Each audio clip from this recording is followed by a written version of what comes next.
Signs na sobrang mahal ka ng isang lalaki. Girls, oy, excited. Makinig kayo, okay? Number 1 sign, ayaw niyang may kausap kang ibang lalaki bukod sa relatives niya.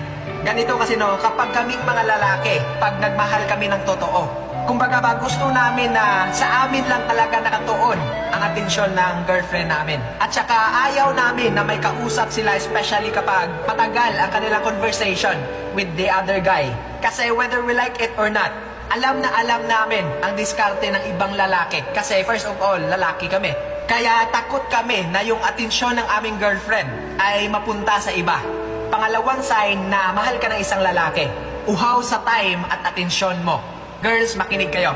Kapag ganito ang boyfriend nyo, pahalagahan nyo sila. Bakit? Kasi most of the time, gusto talaga naming makita at makasama yung girlfriend namin. Kasi kaming mga lalaki, may attitude kami na kapag mahal mo talaga ang isang babae, makinig po kayo. Kumbaga ba siya yung makapagbigay ng energy mo.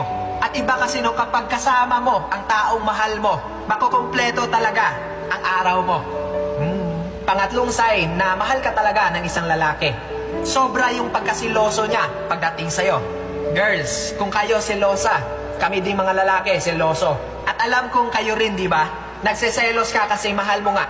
At to tell you honestly, no, hindi ka naman magseselos kapag hindi mo talaga mahal ang isang tao.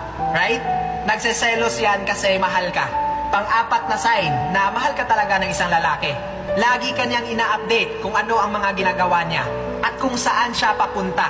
Girls, nowadays, bihira lang ang mga lalaki na nag-a-update sa inyo. Kasi most of the time, ang mga lalaki hindi hilig sa mga ganyan. Kaya ingatan nyo sila at i-appreciate. At para sa akin, no, hindi naman talaga required ang mag-update. Pero initiative mo na yan kasi pumasok ka sa isang relasyon. At dito ko na-realize no, na mas mabuti pala pag nag-update ka sa partner mo. Alam kong alam nyo ito, that simple updates will complete a person's day. Panglimang sign na mahal ka talaga ng isang lalaki, sobra kong mag-overthink. Girls, dapat malaman nyo na hindi lang kayo ang marunong mag-overthink. Kami rin.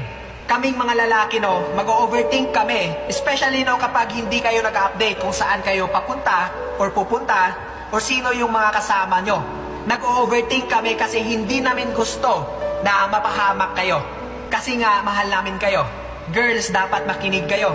Huwag kayong magagalit, no, kapag nag-overthink kami. Kasi gusto lang talaga namin ng assurance kung okay lang ba kayo.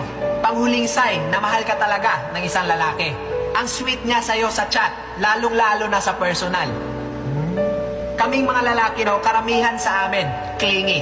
Especially kapag mahal talaga namin ang isang babae. Hindi ko alam sa ibang lalaki, pero based on my own experience, sweet kami sa taong mahal namin. Kasi sila yung nagbibigay ng totoong saya sa buhay namin. And by doing that, talagang makukumpleto ang araw namin pag gawin namin yan. Okay? So girls, alam nyo na,